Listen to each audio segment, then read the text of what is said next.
Hi, I'm Gil Benbrook from Phoenix Stages and TalkingBroadway.com, and I'm here on the stage at Arizona Broadway Theater with Cassandra Klaphake and Bryant Martin, the two leads from The Bridges of Madison County, which plays here in Peoria through May 13th. So, this show is based on an incredibly famous novel by Robert James Waller that also became an incredibly popular film that starred Meryl Streep and Clint Eastwood. The two characters that you play in the show, welcome Meryl and Clint. But for someone who doesn't know about The Bridges of Madison County, what can you tell them it's about? It's about a love story. It's about making hard decisions. It's about, we can get into the details of it, but it's about an Italian immigrant who makes her way to America, marries an American soldier, and moves to Iowa and sets up her life there away from war-torn Naples, Italy, and along comes a handsome stranger who pretty much turns her whole life upside down, and in the course of 4 days, she finds that she has some very tough decisions to make about the course of her life. Yeah, I think they're both really lost individuals. Absolutely. Who kind of find each other, strangers that meet, and then find that there's these choices that they have to make. Mm-hmm. We talked about the plot. It's a fairly simple plot, mm-hmm. really. Even though it's a full-length musical, it's really just mainly the 4 days that the two of you guys share. Exactly. So, Cassandra, how would you describe Francesca? Because the characters are so multidimensional. It really has been a marvelous process to kind of just layer her more and more as we go along. Certainly you're influenced by the movie, the book, those kinds of things, but then as we met and as Danny started to infuse things into the play and the script of it, just to find those details about her, and I'm really proud of where she's ended up. I think I've really infused a lot of nurturing into her, very maternal character. I think my version. You have two boys. I know. So you have two kids in the exactly. Show as well. And that's Danny Gorman, the director that you're talking yes, about. Yes, absolutely.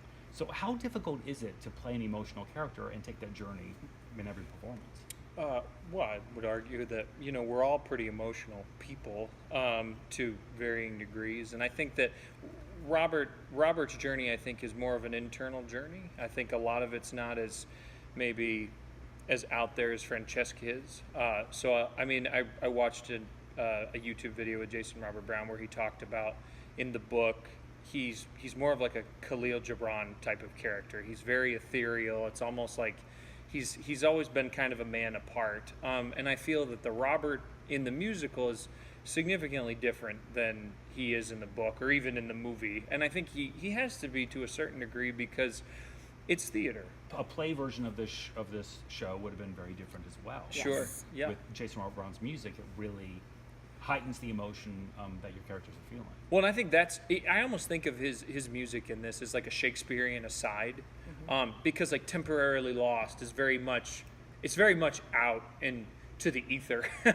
And Wondering is very much, it's very much like a Shakespearean aside monologue to me when I hear it, of like you're actually getting to get into the window of the souls of these people, and I think they definitely set themselves a difficult test, and they definitely succeeded, I think, to a large degree. So it's very admirable. So we mentioned that it's a love story. So I know that the two of you literally just met a month, 5 weeks ago, right before the rehearsal process. But this is a show, there's a lot of intimacy in it. So how difficult is it to just be thrown in together and create these very intimate moments on stage? It's very difficult. It's a struggle. I knew that was coming. Every night. No, I think you develop it gradually. I think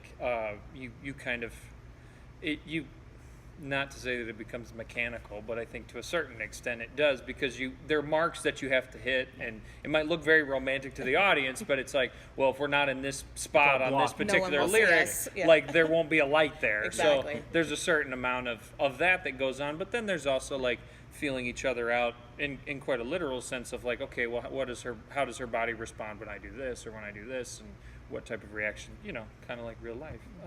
So I think, but it's getting to know the person that you're with ultimately from an emotional standpoint and from a physical standpoint, and just seeing, and then with Danny as kind of our guide to be like, okay, well, I know this is what you're going for, but this is what looks good from out here, and so I kind of need this to happen. And so then he kind of creates this environment where we can find things very organically. And I think that's, especially for this show, it's very important. Whereas it's not necessarily choreographed, whereas I think a lot of your bigger musicals are. And so Right. the fact that we can be in these moments and they sort of change on a minuscule level every Yeah, night. they're never you know. exactly the It's same. never quite, when the arm comes around, it's never quite the same. And I So think it's more natural, I guess. in it's that very way. natural, and I think it has to be, or else otherwise it just looks very. You want it to be well choreographed without looking very choreographed, Exactly. and that's Well, but it's also, I mean, you guys don't, fall in love right away. I mean, there is a natural progression, so you yeah, it's a have day. to make sure it be. It's a long time. It's about a day and a half. But so you have to. I mean, it has to obviously appear natural that you don't, that you. And then every night you have to repeat this over and over again. Sometimes twice in a day. Yeah, sometimes twice, but not until Saturday. Yeah. So we talked a little bit about Jason Robert Brown and the score. So he not only did he win the Tony for this score, but he won the Tony for orchestrating the score as well. Sure. This score is probably his most intricate, most varied. You have everything from these soaring pop ballads to moments of operatic. You have some country folksy music and just, I guess you would call them regular musical theater type songs. So it's a completely complex score, which I have to imagine was very difficult to learn. Or was it Not not? as much- And was it? And what do you find the most rewarding about the score? I guess. It wasn't as difficult to learn. I mean, I think the orchestra pit probably has the lion's share of the intricacies. His melodies are just so incredible and lush, and I mean, it seems to just make sense That right you off want, the that bat. you want to, that you want to be, that you want to sing it, you want to learn it, whatever. right? Absolutely, absolutely. So it's not, you don't find it difficult at all. No. Which I guess is great. It's great. The to hear scope of it's a lot in one show. that. There's a lot to sing. But I So- guess it's better than being all the same kind of music. throughout, Exactly. right? So talking about the score now, Bryant, you have some a cappella moments in this I show, do.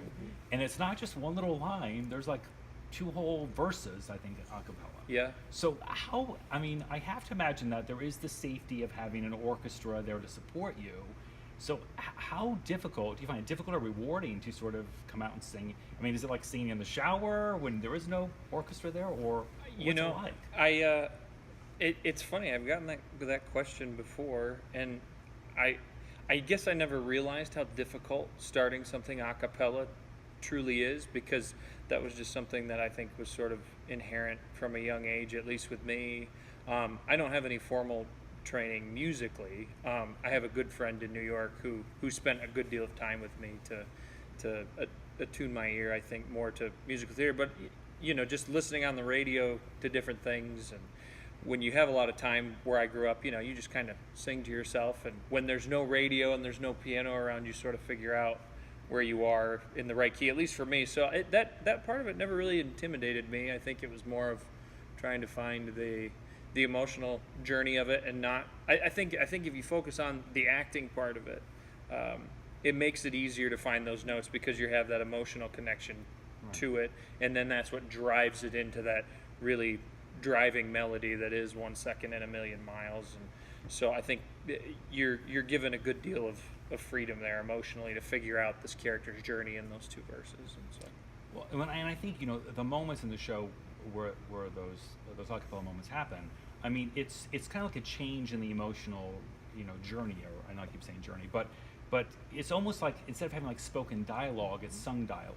Yeah. And then sort of the orchestra comes in to fill in the space, or to fill out the emotion, I guess Yeah. you could say. well, I think in those moments, at least for me, I think in why it resonates so much with the audience, and then with you as a performer, is like you're really kind of emotionally naked, truly up there, because if it's wrong, everybody's gonna know when you come in, because you're gonna have to adjust, and so there's it's kind of like you're walking that razor's edge or that tightrope. So everybody out in the audience is just kind of like, and then when it comes in and you're right, there's that cathartic feeling of relief that they get of like, oh gosh, that was really like, okay, it's all on, and here we go, we're off to the races, because then Francesca comes in, and then they've got this great kind of swirling duet around the bed that culminates, and then him having to leave, of course. And I think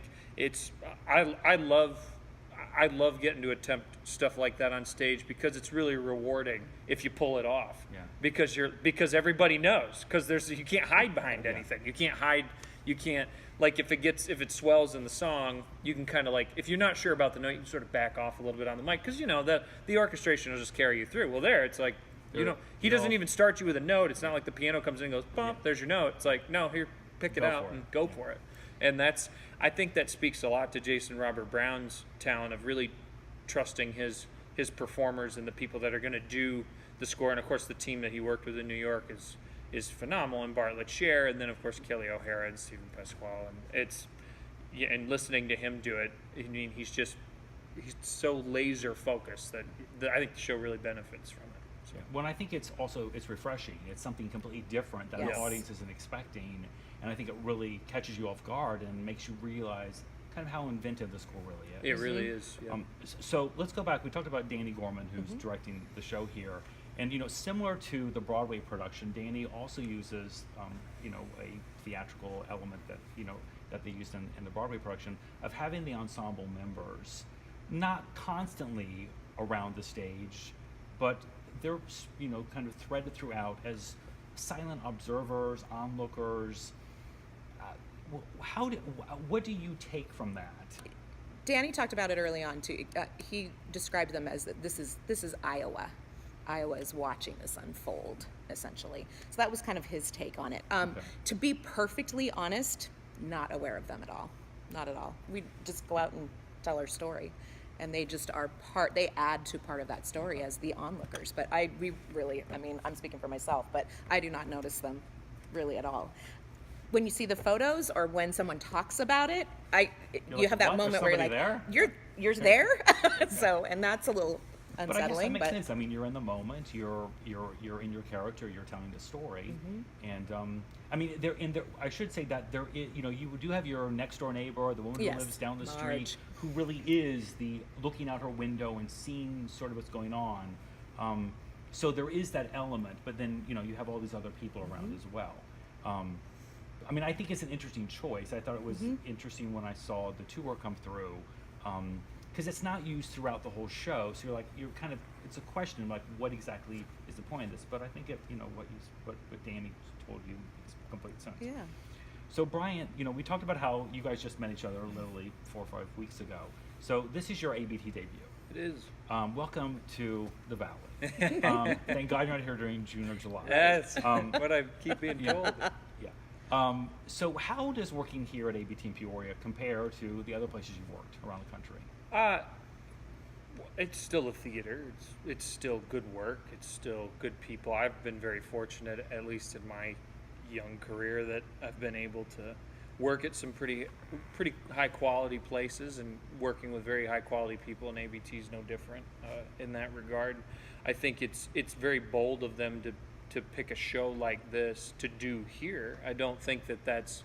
I mean, and Brad York has mentioned it before, and other people in the office, where this isn't the typical fare that you would expect, and I think it's a very nice change of pace, of kind of proving to the community of you had one expectation of us, but we can also do this. We can do this incredibly powerful, emotional, intimate musical, while at the same time being able to pull off a show as grand as any of your classics. Or, I mean, they just did Hair. I mean, how different could you be of doing a show like Hair and then doing a show like The Bridges of Madison? And they did Showboat before Hair. Right. So about 3 completely different shows. So I think showing off that versatility is how, as a theater company, you don't die. I mean, you don't just get locked into one thing. I think you go back to the classics because you have to have an appreciation for the past and where the genre has come from and how it's developed till now. But I think Bridges,